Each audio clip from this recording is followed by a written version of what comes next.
I'm Julia Chatterley, host of CNN's First Move. I'll speak to newsmakers, risk takers, and the ultimate game changers. Make CNN your first move. First Move with Julia Chatterley, weeknights. I'm Jim Bitterman in Paris, and this is CNN. I'm Larry Medowo in Kigali, Rwanda, and this is CNN. This is CNN Breaking News. Hello, everybody, and welcome to Inside Politics. I'm John King in Washington. Thank you for sharing this truly historic day with us. The constitutional right to an abortion is no more.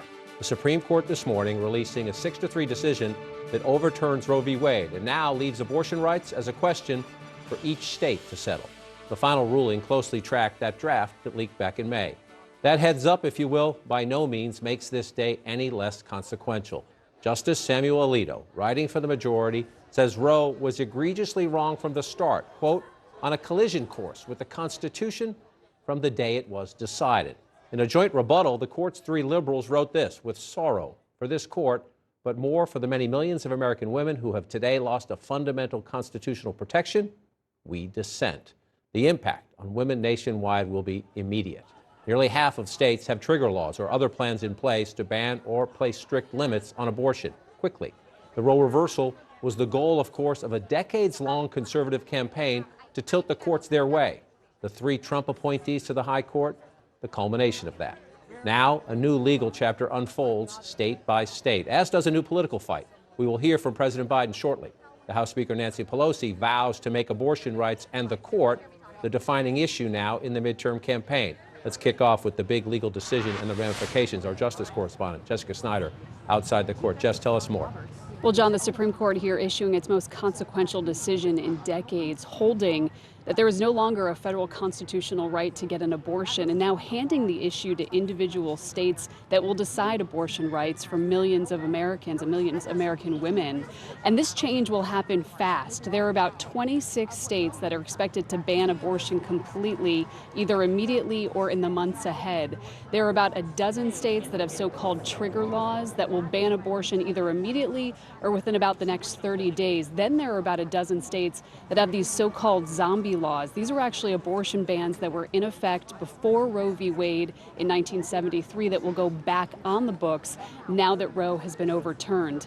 Now, this is a 5-4 decision written by Justice Samuel Alito. It's almost identical to the majority opinion we saw leaked back in May. This 5-4 decision does not include the Chief Justice John Roberts. He dissented. He did agree that the Mississippi law at issue here, banning abortions at 15 weeks, he would have said that that could be upheld, but he did not agree with the majority of this court to go so far as overturning Roe v. Wade. In this majority opinion, Justice Alito writing that Roe was egregiously wrong. He also talked about how it had deepened divisions in this country rather than officially settling the issue when it was decided back in 1973. But the dissent writing a very pointed dissent here, saying that women's rights, their status as free and equal citizens is no longer. So, John, we're really seeing the deepening divisions of this changed court, a now solidly conservative court, and now today overturning Roe v. Wade. John? Jess, stand by for us. We'll come back to you in just a moment, but I want to get straight to the White House now. CNN's Phil Mattingly is there. Phil, we will hear from the president shortly. What will he say?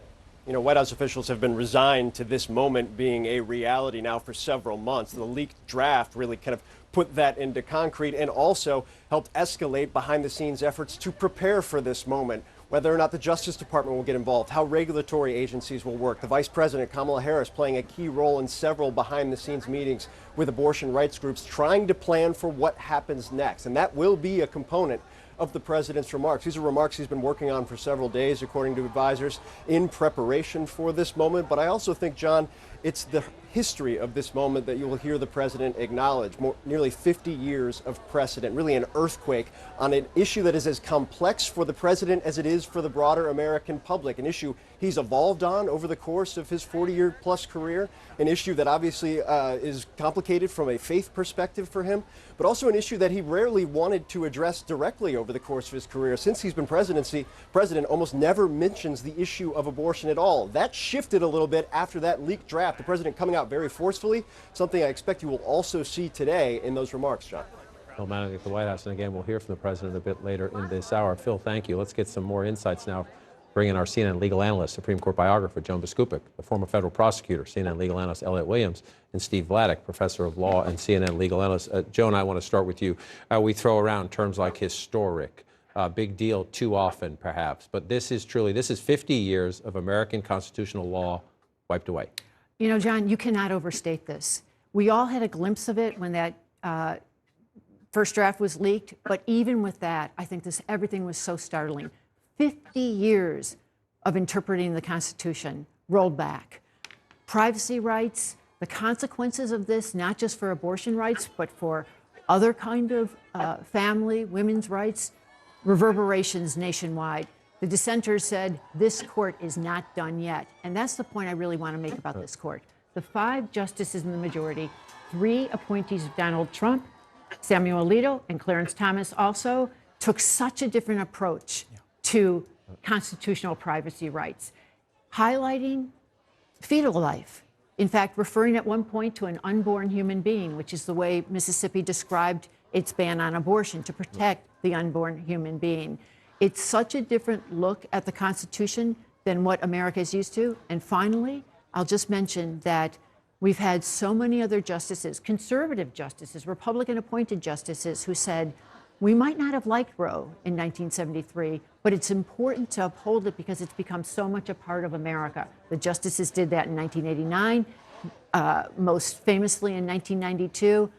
But this is a whole new court made possible by the addition of Amy Coney Barrett less than 2 years ago. We'll come back to, I want to come back to the view now on precedent, whether we can come back to other cases. But Steve Vladeck, let me go to you first in terms of what happens today, tomorrow, and next week. We know there are 13 states that already have trigger laws in place. Essentially, if the Supreme Court wiped out Roe v. Wade, bang, laws go into effect in those states. We know there are another 13 states, maybe even a couple more than that are prepared to move quickly as well, either to attempt to ban abortion or to place very strict limits on abortion rights. What happens state by state in America now that the Supreme Court has wiped Roe off the books?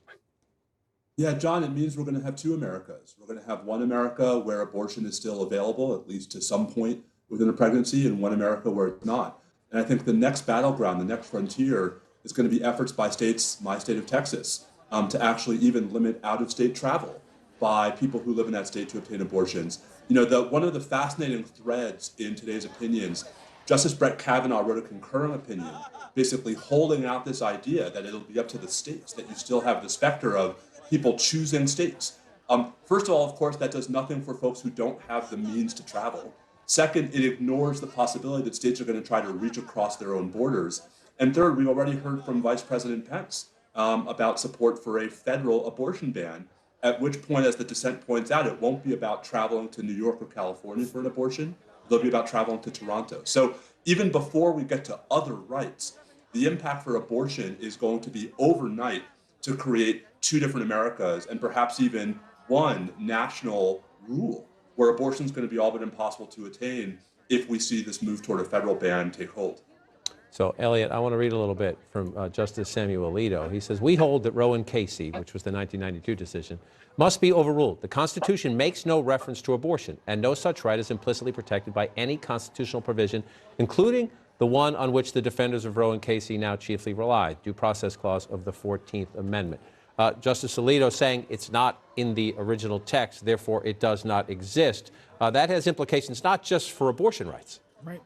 Any number of rights. And even though he sort of hints, and he did this in that first draft, that those other rights aren't on the chopping block. Look, the dissent from Justice Thomas makes very clear that there is a voice on the Supreme Court that is willing to go after or at least address the questions of same-sex marriage or contraception or whatever. And it's the same general legal framework that would strike them down. So that's, point one. Point two is that right now, Justices Kavanaugh and Roberts in their concurrence made clear that maybe, we're not going to go all the way there yet.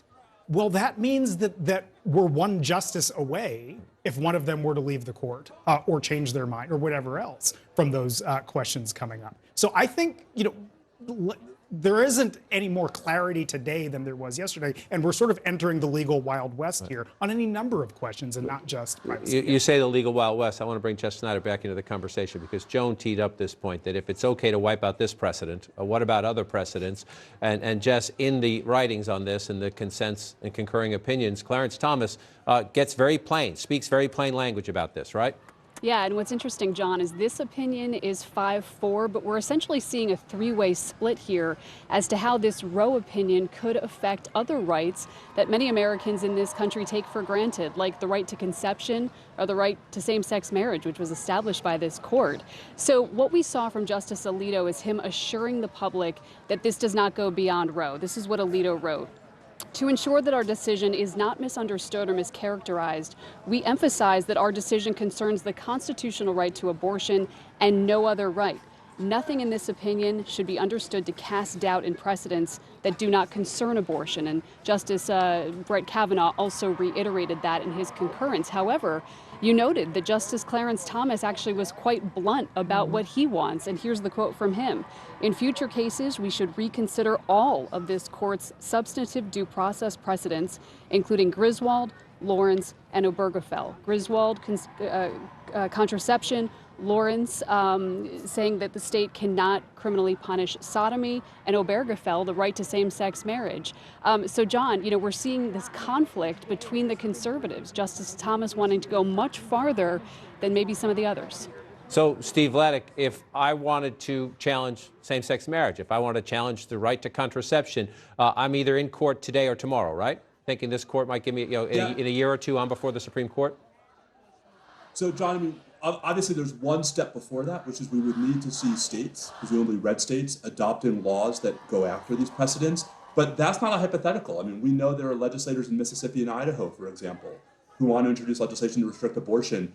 And, John, Jessica read the line from Alito's opinion about how this is limited to abortion. Well, I think the dissent also has a pretty good response on this, which is that the analysis is not limited to abortion. The notion that the Constitution doesn't protect rights unless they're deeply rooted in our traditions, that's not limited to abortion. So what the joint dissent said, I think this is an important quote, either the mass of the majority's opinion is hypocrisy or additional constitutional rights are under threat. It's one or the other. And John, it's not hard to imagine red states moving quickly to try to push the envelope on these other rights. We're already seeing it. We're already seeing it. And Joan, to a point you made earlier and just mentioned, I want to read a little bit from Chief Justice Roberts, who says, and this is tradition for him, I would take a more measured course. That has been the trademark of John Roberts. He's just now outvoted because of these three Trump appointees. But I would take a more measured course. I agree with the court that the viability line established by Roe and Casey should be discarded under a straightforward stare decisis analysis. None of this, however, requires that we also take the dramatic step altogether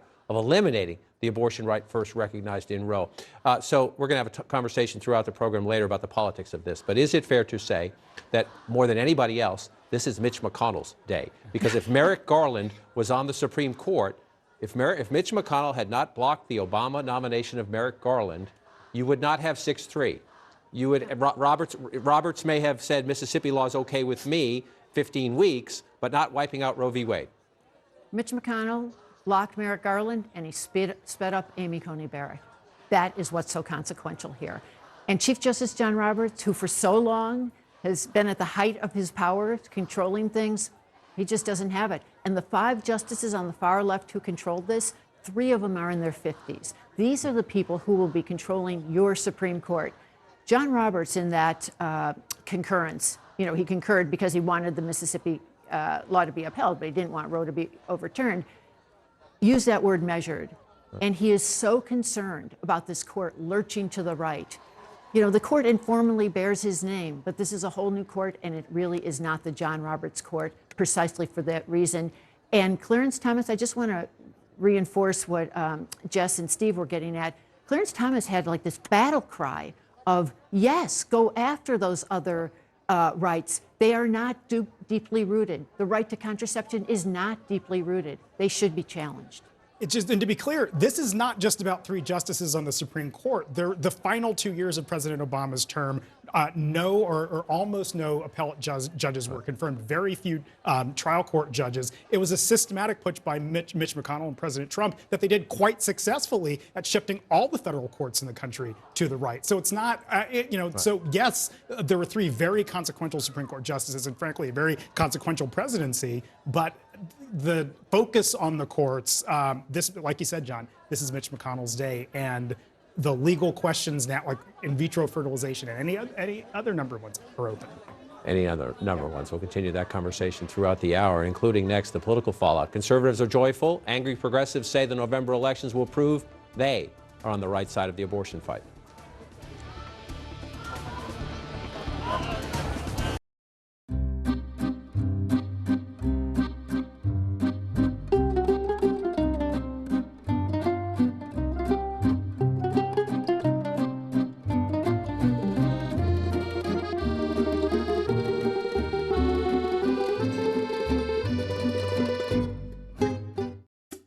When you invest in people, you give them the opportunity to be more. With up to 20 million young people joining the African workforce each year, empowering the next generation has never been more important. Access Bank's Project LEAD has equipped over 90,000 students with leadership training.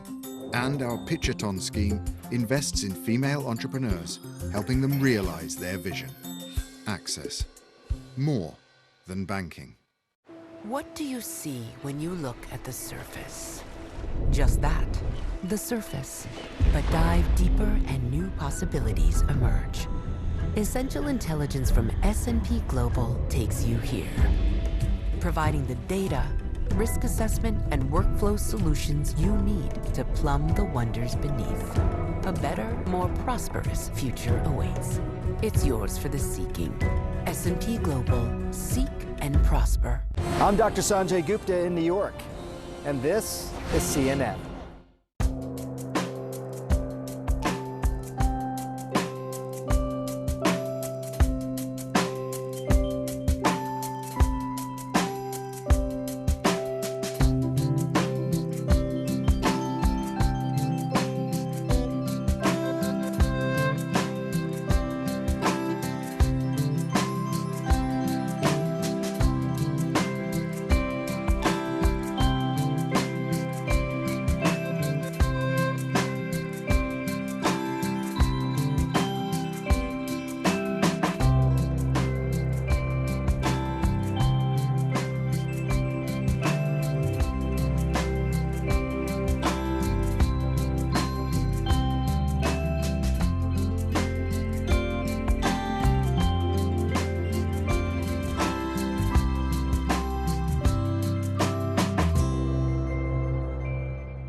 is the work that continues, who we are today, and what we can become.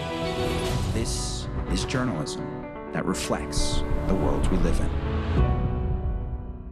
On Mission Ahead, a new spin on launching spacecraft into orbit. As a species, I think we just always look up and we say, well, that's the next frontier. Then, could this new zero-emission boat be the Tesla of the sea? Plus, preparing for the future, are cities that float the answer? On water, buildings don't have to be static. Meet the entrepreneurs and inventors who are taking mobility to the next level. Mission Ahead, Saturday on CNN, in association with Fujifilm.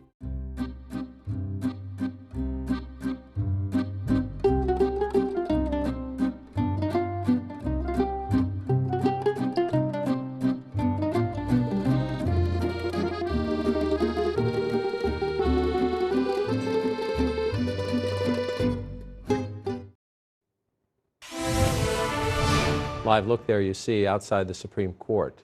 Conservatives are celebrating today. Progressives are angry and they are protesting. Roe v. Wade, no longer the law of the land. The political fallout, of course, is immediate. Let's get straight up to Capitol Hill. Our chief correspondent, Manu Raju.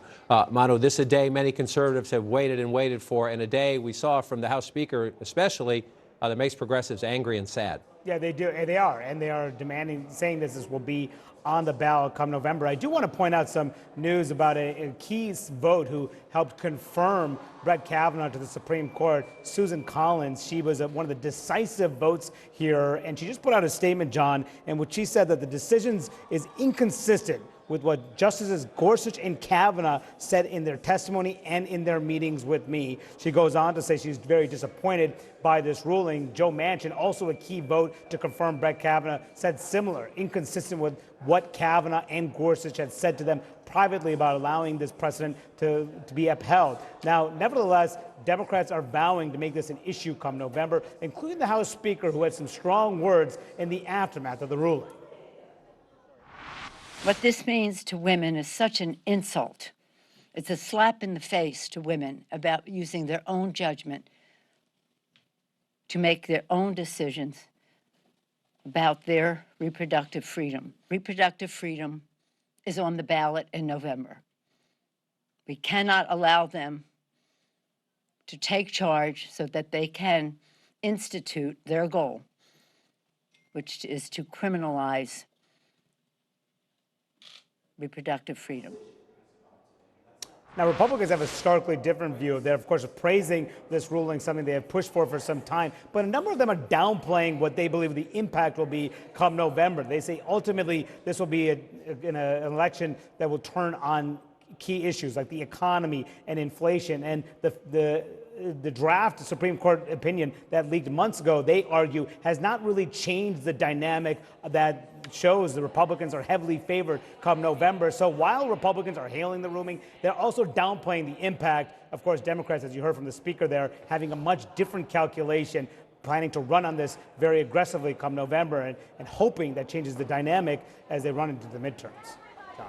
Just in the early hours of trying to judge the political fallout. Manu Raju live on the Hill. Appreciate it. Let's bring the conversation in the room with me to share their reporting and their insights. Joan Biskupic still with us, along with CNN's Casey Hunt, CNN's Eva McKend, and Laura Burrow Lopez of the PBS NewsHour. Let me just go around the table, the great reporters at a table. I'll start with you, Casey, in the sense of, we knew this was coming, or we anticipated since May, but what are you hearing and learning? What's the most interesting thing since the shockwave of a couple hours ago?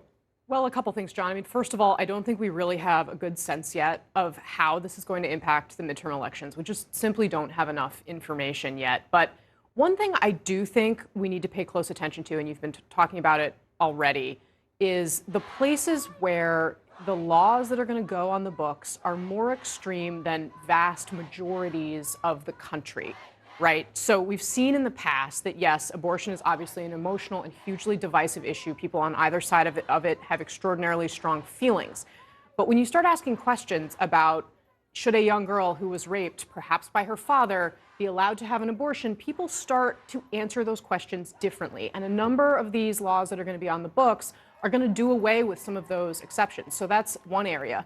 Another area where I've seen people scrambling, and it's a new frontier, is reproductive technology, IVF. People are actually trying to have babies where you create embryos, and suddenly these laws in the states, some of which are not terribly precisely written, right, could potentially have very, very far-reaching impacts on families, LGBTQ families in particular, that we're only just beginning to understand. That's one of the many. I mean, we could spend hours on it. And one of the big factors is we have 36 governor's races this year. I think we can show a map of them. The blue states have Democratic incumbents at the moment. The red states have Republican incumbents. But this is now a state-by-state issue. We know 13 states have trigger laws. Other states are going to debate this. But to Casey's point, do you criminalize a woman who tries to leave the state? Do you criminalize someone who gives her a ride or someone who donates money? Can you do online medication orders and the like that? This is a whole new frontier. It is, John, and these are all open questions. And I think that is why we've seen Democrats seize on this. The committee's out today announcing that they have a coordinated campaign to respond to all this that includes a national volunteer strategy. That means they're going to have folks out on the doors imploring Democrats to come out and vote just on this issue alone. Another thing that I have seen is that Democrats are eager to characterize Republicans as the party of extremists. In the statements today from Congresswoman Jayapal, who leads the Progressive Caucus, says this is the decades-long project of the extreme right wing. So that is something that I think that they are foreshadowing ahead of November and trying to distinguish themselves in this way. When abortion rights are on the ballot, Republicans are the party of extreme. Though we have many issues in our party, support us because we are the only, I guess, safeguard from these extreme tactics. It'll be interesting to see if Democrats can make that case. I'm just going to read a little bit, Laura, from a statement from Senator Ben Sasse of Nebraska, who for many years, he's an anti-abortion conservative. He's been there for a long time. He says the issue will now be debated in 50 states. He urges people in the pro-life movement, as he would call it, to make it about love and compassion, to try to have this debate civilly. Can we have any debate, especially something as emotional as this, in a civil way in this country right now? I don't think so, given what we've seen over the past few years, which started under the Obama administration. It's only become more divisive. And one thing that I think is important to bring up here is also the fact that Democrats, particularly Biden himself, which I know we're going to hear from soon, is looking at executive orders to potentially protect abortion rights or access to abortion medication. There's other executive orders that he could look into. A lot of people want him to just full force come out, declare a national emergency, which could free up resources. They also want him to potentially go so far, a number of Democrats have said this, to go so far as to make safe havens at federal properties, whether it's federal buildings or also military bases, and potentially be able to provide abortions there. But one of the biggest things that they think he could do is just make it easier to get abortion medication for more and more people. Now, we haven't heard from the White House where they're leaning exactly yet on any of these executive orders, and I'd be surprised if the president today announces any of them. John, to a point we were talking about in the break, I think that there could potentially be a disconnect between what some of the people who are asking for these things of the administration want and what the president and the White House are willing to do. This is a very emotional issue. The president has a much different history on this issue than many of the progressives who are leading the charge on this issue today. And there is a segment of Democrats who feel as though the president has not done enough, that he hasn't been bold enough in talking about the issue of abortion. So he is going to be feeling immense pressure in the weeks ahead. And very quickly, in this, as all these issues now get litigated in the states, whether it's can I order online across state lines, do you criminalize someone who offers a ride or fundraise it to someone who has to drive from Nebraska to Illinois or something like that? Does this help us, or are we just going to go through a whole new set of legal challenges? It's going to encourage challenges that are in the details like those, but it's also going to encourage big challenges. Clarence Thomas, in his concurrence to this, says go after the big things. Go after things like same-sex marriage. Go after contraceptives, not just IVF. Yeah, so I'm absolutely hearing that already from especially people who are advocates in the LGBTQ community. They're very concerned about Obergefell and the right to gay marriage. But the one thing that I will say from a political perspective, I think that the people on the anti-abortion side, they know that there's a lot of risk in going at political risk and going after contraceptives. It's just completely different ground. You'll watch it play out, but even within every moment, within every movement, you have extremes as well, and people who want to make a name for themselves and make a point. We will see. Soon for us, President Biden will speak today on today's historic ruling from the White House. We'll be back after a quick break.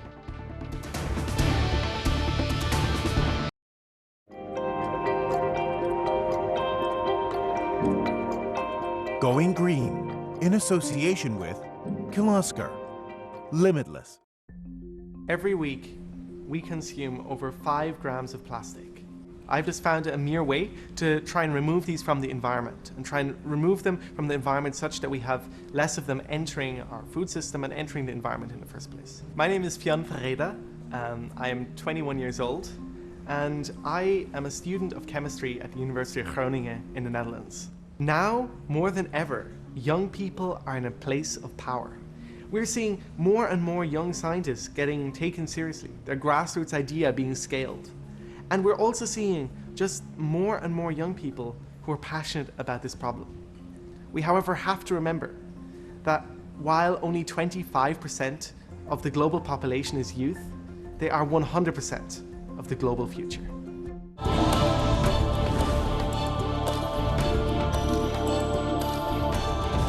When you follow a story, you may be asked to take risks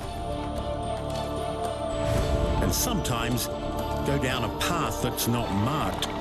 Where Iraqi troops would pre-position and these Americans would advise them. These protests are a test for Hamas. Any understanding between Israel and Gaza could quickly fall apart again. The protesters are just outside a military base. They're throwing rocks and security forces firing tear gas. When you dare to take risks, you witness passion and persistence. And they just want to get their past be processed so they can get out of this facility. And that's where change happens. The one thing they have in common is a determination to keep going.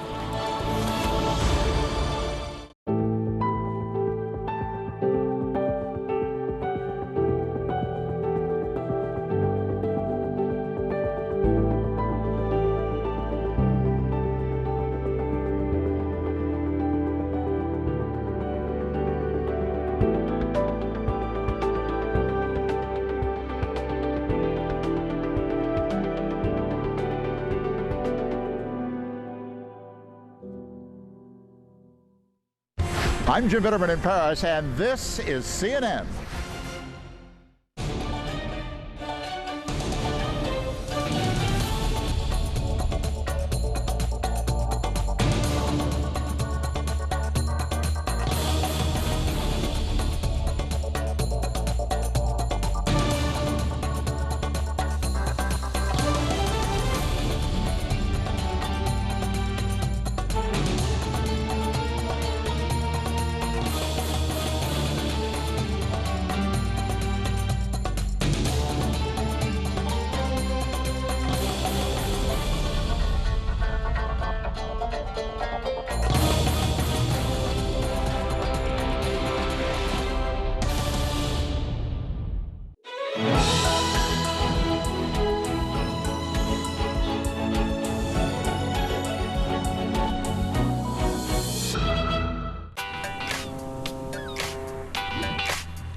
Business is all about making connections.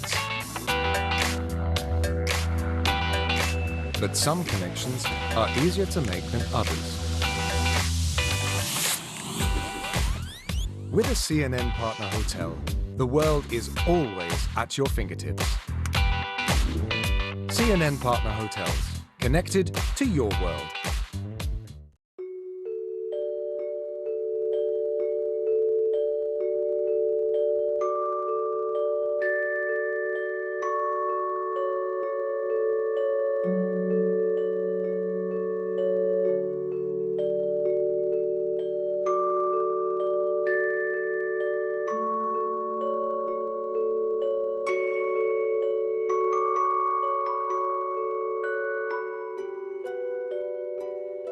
This is CNN. More people get their news from CNN than any other news source.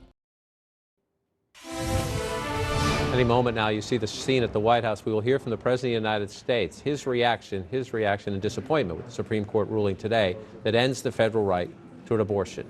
The Supreme Court throwing out Roe v. Wade, wiping it off the books after 50 years, it being a legal precedent. Let's get some reaction to this. Let's begin with Kelly Robinson, the Executive Director of the Planned Parenthood Action Fund. Kelly Robinson, thank you for your time today. What do those on your side of this debate, the abortion rights movement, want and need to hear from the President of the United States right now? We need him to declare that this is a crisis. It is outrageous that the Supreme Court has taken away a right, a constitutional right, for the first time ever. And we're looking at a moment where we are going to experience a nationwide healthcare crisis as over half the country bans access to abortion care. This is a moment where we don't just need him to lead, we need him to be a champion for people. And I want to remind folks that our side of this issue is 80%. 80% of the country supports access to abortion care. We need the president to stand with us. And so Kelly, this decision obviously has you angry and disappointed. What happens state by state now? What is Planned Parenthood asking its supporters to do, and what will the organization try to do to preserve as much access as possible in this new environment? Look, our first priority is providing as much care as possible, and that is going to be challenging and impossible in some ways in this climate. We know that 26 states are going to move swiftly to ban abortion access, 13 immediately because they already have trigger laws on the books. That's 36 million women that this impacts, 36 million pregnant people. So our first job is to get as many people to care as possible. And folks are looking for that. You can go to abortionfinder.com and abortionfinder.org, and you can find the resources that you need. And secondly, we have to stop the bad things from continuing. We know that some states are moving to special legislative session. We're getting loud here in DC and all across the country tonight at 5 p.m. local times because we've got to make our voices heard. We have to use this as a galvanizing moment for our movement to ensure that we're fighting back and turning the tide on what's currently happening. Kelly Robinson, the Executive Director of the Planned Parenthood Action Fund, thank you for your time today. We will stay in touch as this conversation and debate continues. As we wait for the president, let's get a different perspective now on today's dramatic ruling. Marjorie Denfelser joins our conversation. She's the president of the anti-abortion group, the Susan B. Anthony Pro-Life America. Marjorie, you're celebrating on this day years and years of effort to get to this decision. Roe v. Wade wiped up the books. But what happens tomorrow? Will the Susan B. Anthony organization, will other allies now go state by state and say it's a state with a ban on abortion after 6 weeks? Will you push the legislature and the governor to wipe it out completely? What is your next move? Well, the move is that now that after 50 years, the will of the people will be allowed to make its way into the law through elected legislatures to be as ambitious for life and for mothers as we can in every single state. So every single state looks different from the other, but we, of course, will move to protect as many unborn children and their mothers, serving them as we possibly can. The restoration of democracy will, I believe, despite what we see in front of the Supreme Court right now, lead to more civility in our discourse. We will all get to argue the merits of the case in the public square, and we will get to a place where we have a consensus that may not please the pro-choice crowd or the complete pro-life crowd, but we'll have a consensus. That's what America does when it has a deep disagreement. And so one thing I would like to address what Wendy said, we have not overturned a constitutional amendment. That begs the question. This Supreme Court has just said it is simply not found in the Constitution's history or tradition. It's not a constitutional right, and therefore the states have an ability to acknowledge what pro-choice people even believe, which is most abortions after the first trimester should be stopped, with certain exceptions. That's really where America in general is, despite the two ends that are arguing. Well, let me ask you quickly as we await the president then. In this new world, if a state outlaws abortion, that's one thing, but do you believe it should be criminalized, as in you go to jail? Marjorie, I'm sorry, I'm going to have to interrupt you. The President of the United States walking now into the event at the White House. We will continue the conversation. I thank you. Today is it's not hyperbole to suggest a very solemn moment. Today, the Supreme Court of the United States expressly took away a constitutional right from the American people that it had already recognized. They didn't limit it, they simply took it away. That's never been done to a right so important to so many Americans, but they did it. It's a sad day for the court and for the country. 50 years ago, Roe v. Wade was decided and has been the law of the land since then. This landmark case protected a woman's right to choose, her right to make intensely personal decisions with her doctor, free from the interference of politics. It reaffirmed basic principles of equality, that women have the power to control their own destiny, and it reinforced a fundamental right of privacy, the right of each of us to choose how to live our lives. Now, with Roe gone, let's be very clear. The health and life of women in this nation are now at risk. As chairman and ranking member of the Senate Judiciary Committee, as vice president and now as president of the United States, I've studied this case carefully. I've overseen more Supreme Court confirmations than anyone today. where this case was always discussed. I believe Roe v. Wade was the correct decision as a matter of constitutional law and application of the fundamental right to privacy and liberty in matters of family and personal autonomy. It was a decision on a complex matter that drew a careful balance between a woman's right to choose earlier in her pregnancy and the state's ability to regulate later in her pregnancy.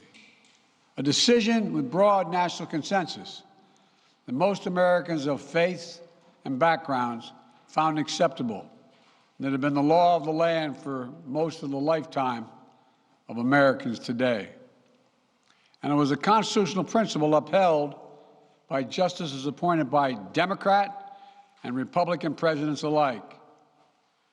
Roe v. Wade was a 7-2 decision written by a justice appointed by a Republican president, Richard Nixon.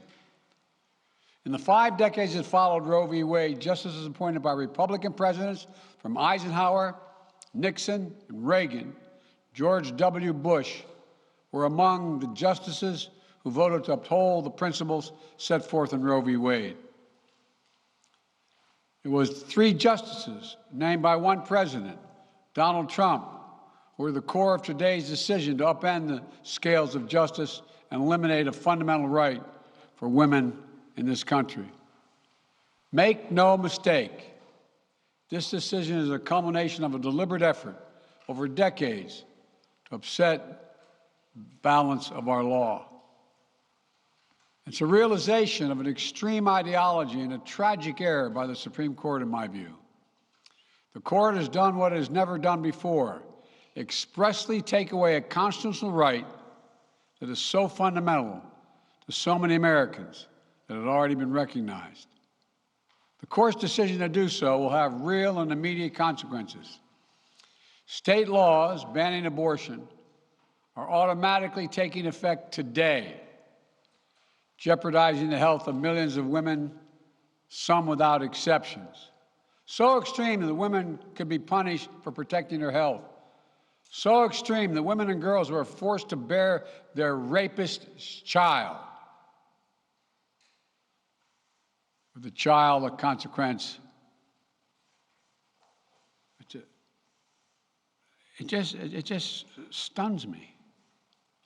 So extreme that doctors will be criminalized for fulfilling their duty to care. Imagine having a young woman have to carry the child of incest as a consequence of incest. No option. Too often the case. The poor women are going to be hit the hardest. It's cruel. In fact, the court laid out state laws criminalizing abortion that go back to the 1800s as rationale. The court literally taking America back 150 years. This is a sad day for the country, in my view. But it doesn't mean the fight's over. Let me be very clear and unambiguous. The only way we can secure a woman's right to choose, the balance that existed, is for Congress to restore the protections of Roe v. Wade as federal law. No executive action from the president can do that.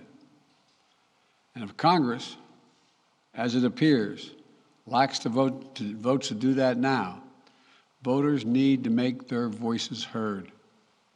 This fall, we must elect more senators and representatives who will codify women's right to choose into federal law once again.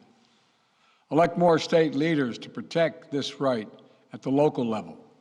We need to restore the protections of Roe as law of the land. We need to elect officials who will do that. This fall, Roe is on the ballot. Personal freedoms are on the ballot. The right to privacy, liberty, equality, they're all on the ballot. Until then, I will do all of my power to protect a woman's right in states where they will face the consequences of today's decision. While the court's decision cast a dark shadow over a large swath of the land, many states in this country still recognize a woman's right to choose.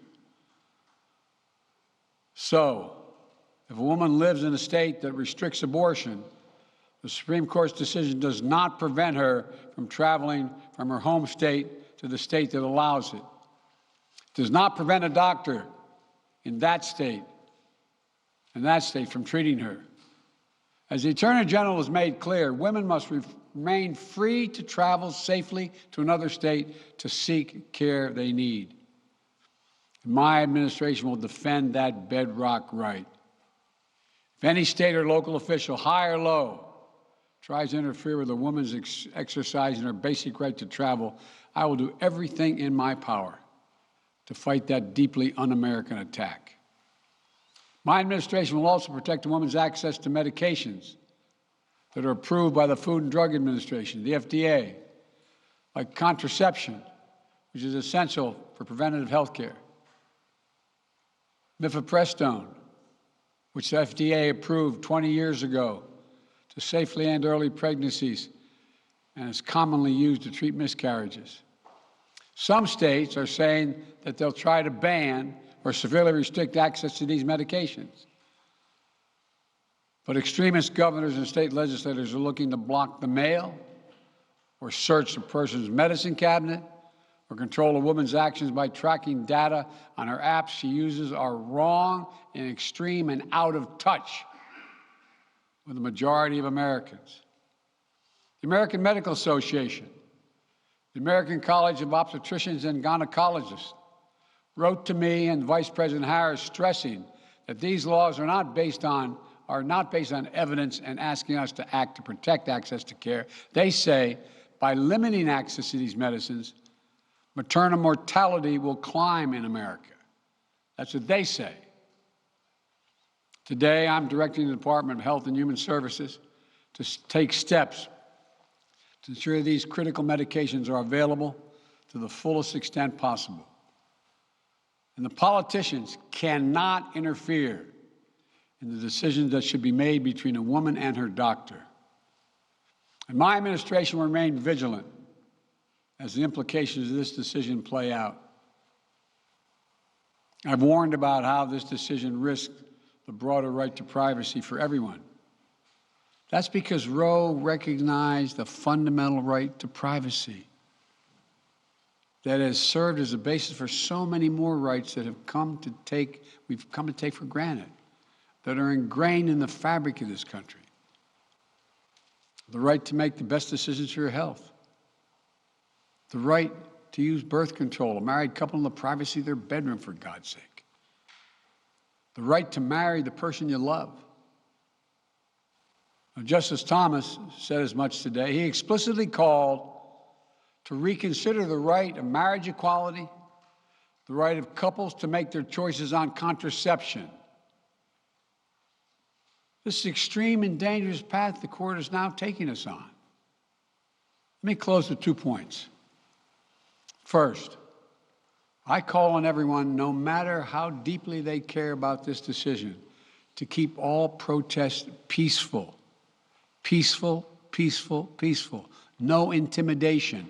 Violence is never acceptable. Threats and intimidation are not speech. We must stand against violence in any form, regardless of your rationale. Second, I know so many of us are frustrated and disillusioned that the court has taken something away that's so fundamental. I know so many women are now going to face incredibly difficult situations. I hear you. I support you. I stand with you. The consequences and the consensus of the American people, core principles of equality, liberty, dignity, and the stability of the rule of law demand that Roe should not have been overturned. With this decision, the conservative majority of the Supreme Court shows how extreme it is, how far removed they are from the majority of this country. They've made the United States an outlier among developed nations in the world. But this decision must not be the final word. My administration will use all of its appropriate lawful powers but Congress must act. And with your vote, you can act. You can have the final word.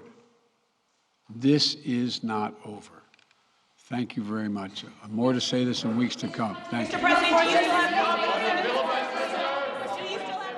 President of the United States leaving an event at the White House. This is not over, he said of today's Supreme Court decision wiping Roe v. Wade off the books after 50 years of American legal precedent. The president called it a sad day for the court and the country, and he said voters need to make their voices heard. This fall, Roe is on the ballot. The president also addressing the many new steps, new questions in the legal and political frontier that began today about can you send medication, medical abortion pills over state lines? What about contraception? And what about fights to come? Let's start, Casey Hunt, with the president essentially saying, I'll do what I can, but my powers are limited, making clear that he and the Democrats want to make this issue one come November. Yeah, they absolutely do. I think the question now is going to be what can the White House do? I mean, there are, Laura had laid out some of the options that they potentially have, but their options are limited. He's right that this, at the end of the day, is something that's decided politically. You know what? It's decided politically over a long period of time, but those justices, each one on the court, that's a political decision, and it's a consequence of the way people vote. And, I think for Democrats, the big question is, and I think, again, from a political perspective, there are a lot of laws that are about to go on the books that are more extreme than the vast middle of the country. Obviously, this is an incredibly emotional and divisive issue. People have very strong opinions on either side. But when you get into these extremes, there are political risks. And I think Democrats are really going to focus on that. And let's bring in Phil Mattingly at the White House. Phil, the president saying the only way to reverse the decision is for Congress to essentially codify Roe v. Wade. And he knows he doesn't have the votes right now. So in the meantime, essentially saying his Justice Department would be the point agency watching. Particularly, he made the issue that if a woman is in a state that has outlawed abortion and wants to travel to a state to get access to abortion, he says the Justice Department will be watching to see if politicians at any level try to block that or criminalize that. Yeah, criminalizing travel has been a significant part of the preparation that's been taking place over the course of the last several weeks, even several months here at the White House, inside the administration, getting ready for this moment. The president also talking about the availability for individuals to have access to abortion pills or abortion-related pills is something that his agencies and regulatory side of things have been working on as well. That shows the limitations, but it shows that they've been prepared for this moment. I think more broadly, it shows the president very clearly trying to separate this Supreme Court from history, and trying to make very clear that at some point something needs to be done if they want to change the dynamics of what they've seen, at least from the Democratic Party's perspective. One of the reasons to bring the Phil Mattingly, thank you, at the White House. My apologies. So let's bring the conversation back. One of the reasons people in the anti-abortion movement have pushed these state restrictions is they talk about technological and medical advances. And so let's reconsider that. The president touched on another piece of that, talking about he's going to try to make sure that you cannot track if a woman is using an app. To find out, A, can I order this medication? Or B, where do I have to travel if I want access to an abortion? That opens in this idea of data privacy, data tracking, that's another welcome to the new frontier. That's right. He was outlining all of the tools that he can use with the power of the presidency to basically prevent women from being criminalized, although he has limited avenues to do so. I thought that the speech was somber. It was serious, but also noteworthy because it seemed like he was trying not to inflame people, right? He specifically said, no matter how you feel, there's no excuse for violence. But still speaking to the seriousness of this moment in plain terms. He said there may be women who might be forced to bear their rapist child. It is just, it was harrowing at some points, but also, I think, not doing anything to sort of add fuel to the fire. I was just going to add about the distinct position that Joe Biden is in, having been Senate Judiciary Committee chairman.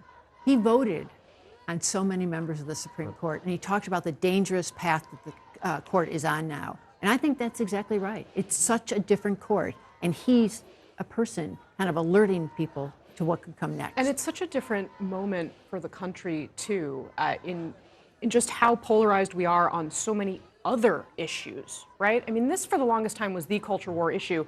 Frankly, it had faded to the background for a period of time. And now, all of a sudden, we're thrust back into this is literally drawing lines on the map, distinguishing states from each other. One thing about his speech, I mean, to Ava's point, yes, he did say don't engage in violent protests, but he did name Donald Trump, which the president doesn't always do, and he made very clear that it was his justices that he appointed that were key in making this decision. Right, but an important point by the president at the end about peaceful protests. Remember, there's a man charged right now with threatening Brett Kavanaugh. So protest, please protest if you have an opinion on this, but do it peacefully. Just want to interrupt our conversation about the Supreme Court to show you right there. That is the House of Representatives right now voting on the bipartisan gun bill designed to keep firearms out of the hands of dangerous people. That bill passed the Senate last night. If it passes the House, which we expect, become the first major federal gun